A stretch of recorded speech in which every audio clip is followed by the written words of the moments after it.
बिस्मिल्लाहिर्रहमानिर्रहीम। अस्सलाम वालेकुम नाज़रीन, मैं हूं ज़ुल्करनैन हैदर। आप देख रहे हैं यूट्यूब चैनल। नाज़रीन, आज ये दो इंतहाई अहम चीज़ें उनके हवाले से आपको आगाह करूंगा। पहली तो है रिंग रोड स्कैंडल के हवाले से कि उसकी तहकीकात अब तक शुरू क्यों नहीं हो सकी हैं, बल्कि आप यूँ कह सकते हैं कि रुक चुकी हैं तहकीकात। उसकी वजह क्या है? और दूसरी जो खबर है कि असद तूर के मामले पर आए रोज़ ये खबर भी आ जाती है सोशल मीडिया पे भी, और अफवाहें भी गर्दिश करती हैं जनाब कि उनके मुल्ज़मान गिरफ़्तार हो गए हैं। इन अफवाहों के पीछे हकीकत क्या है और अब तक असद तूर केस में हुआ क्या है, वो भी आपको आगाह करता हूँ। तो सबसे पहले बात करते हैं रिंग रोड के हवाले से। तकरीबन 3 हफ्ते कबल चेयरमैन नैब की जानिब से एक प्रेस रिलीज जो है वो जारी की गई, और जिसमें कहा गया कि चेयरमैन नैब ने रिंग रोड स्कैंडल का नोटिस ले लिया है, और उस हवाले से डीजी नैब रावलपिंडी को एक मुकम्मल तहकीकाती जो रिपोर्ट है वो तैयार करने का हुक्म दिया गया है। और ये भी कहा गया कि जितनी भी चीज़ें हैं और जो भी लोग उनमें मुलव्वस हैं उनके हवाले से तफसीलात इकट्ठी की जाएँ और कार्रवाई का आगाज़ किया जाए। मगर 3 हफ्ते गुजरने के बावजूद तहकीकात का आगाज़ नहीं हो सका है। उसकी वजह क्या है? उसकी वजह ये है कि तरीक़ाकार ये है कि जब चेयरमैन नैब नोटिस लेते हैं किसी भी मामले पर, तो एक फ़ाइल जो है वो तैयार की जाती है और उसमें जो वजूहात हैं वो दी जाती हैं तहकीकात की, और उसको एग्जीक्यूटिव बोर्ड के इजलास में पेश किया जाता है। उस पर डिस्कशन होती है, तमाम पहलू पर गौर करने के बाद फिर उस पर मंजूरी दे दी जाती है कि जनाब अब आप बाज़ाब्ता तहकीकात का जो आगाज़ है वो करें, और जो भी मुतलका ब्यूरो होता है नैब का, उसको ये हुक्म दिया जाता है। अब क्योंकि ये रिलेटेड नैब रावलपिंडी के है, तो 3 हफ्ते गुजरने के बावजूद ना तो डीजी नैब रावलपिंडी के पास कोई फ़ाइल पहुंची है, ना ही तहरीरी तौर पर कोई उनको अहकामात दिए गए हैं कि इस पे तहकीकात का आगाज़ कब से करना है, कैसे करना है, कोई टीम तश्कील देनी है। आम तौर पे ऐसे केसेस में CIT जो है, कंबाइंड इन्वेस्टिगेशन टीम, वो तश्कील दी जाती है, मगर कुछ भी नहीं।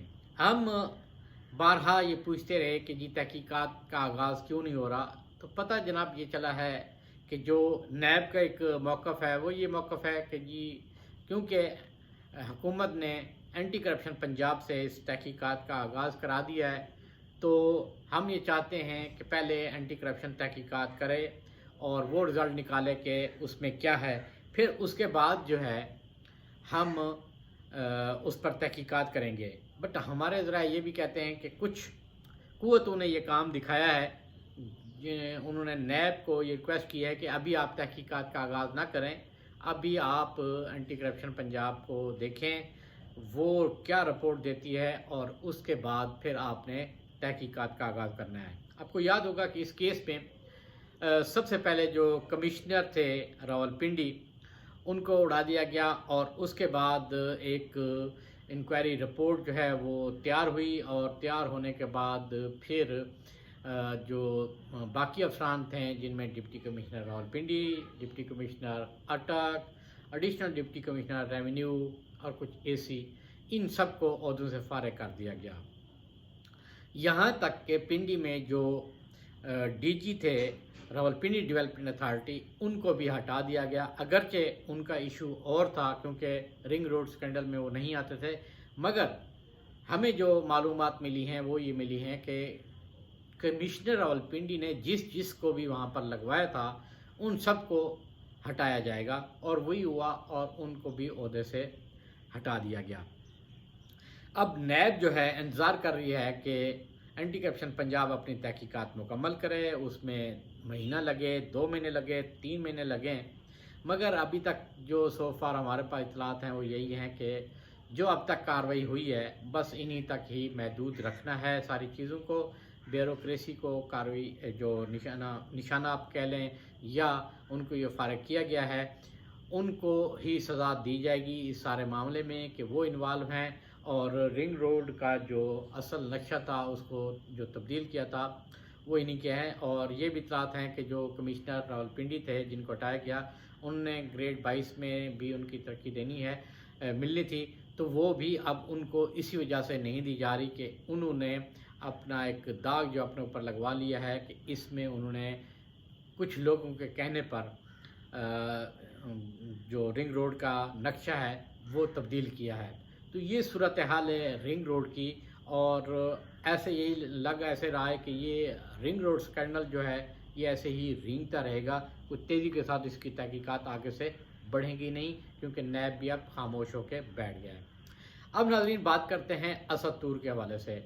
तो पिछले कई दिनों से रोज़ाना की बुनियाद पे हमें कुछ लोग फ़ोन भी करते हैं कि जी इत्तला मिली है कि जी जो असद तूर के मुल्ज़मान हैं वो गिरफ़्तार हो गए हैं, तो क्या ये आया बात ठीक है या नहीं। मुसलसल हमने तमाम अफसरान से जो तफ्तीश कर रहे हैं उनसे भी राब्ते में भी हैं और गए बगैर चेक करते रहते हैं। अभी तक कोई एक मुलज़िम भी गिरफ़्तार नहीं हुआ। कभी ख़बरें आ जाती हैं जी कि वो मुल्ज़मान हसासदारों ने हिरासत में ले ली हैं और उनसे तफ्तीश कर रहे हैं, फिर वो पुलिस के हवाले करेंगे, उसके बाद पुलिस एक प्रेस कॉन्फ्रेंस करेगी। मगर अभी तक ज़मीनी हक़ाइक़ के मुताबिक कुछ भी सामने नहीं आया है।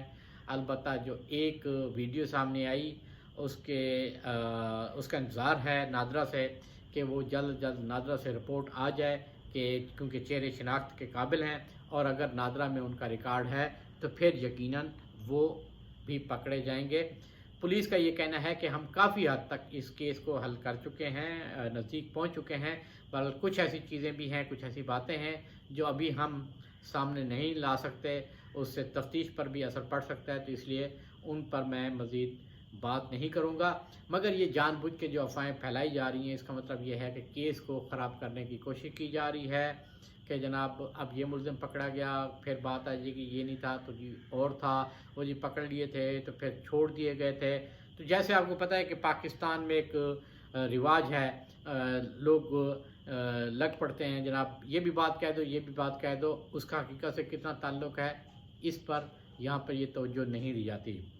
बहरहाल बीइंग जर्नलिस्ट मेरी ज़िम्मेदारी है कि मैं आपको वो चीज़ें बताऊं जो ज़मीनी हक़ाइक़ से मुताबिकत रखती हों, जो हकीकत में भी हों।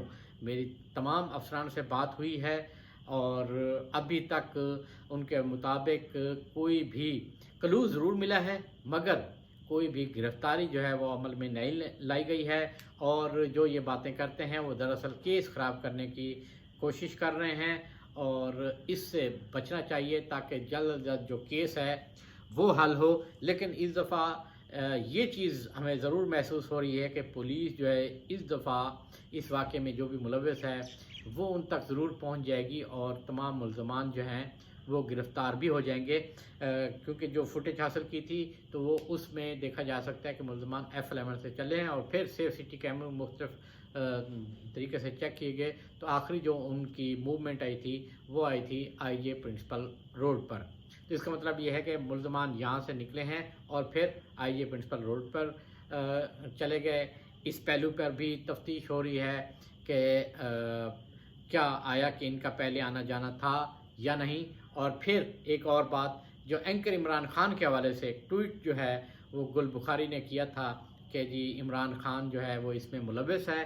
हमने इस हवाले से मुकम्मल तौर पे तहकीकात की हैं, पुलिस से पूछा है, तो पुलिस का ये कहना है कि इस मामले में अभी तक इमरान रियाज के हवाले से कोई भी चीज़ सामने नहीं आई है। ना तो असद तूर ने इस बात का इजहार किया है और उस पर इल्ज़ाम लगाने की वजह क्या है, जो हमें मालूम हुई है कि गुल बुखारी की एक पुरानी अदावत है। जब ये एक्सप्रेस में थे तो इनको निकाल दिया गया था गुल बुखारी को, और वो ये समझती है कि उनको इमरान खान ने निकलवाया था, जिसकी वजह से उन्होंने ये ट्वीट की और उन्हें मुलायन करने की कोशिश की है। नाज़रीन ये थी आज की ताज़ा तरीन। इंशाअल्लाह अगली वीडियो के साथ फिर हाज़िर होऊंगा, तब तक के लिए अल्लाह हाफ़िज़।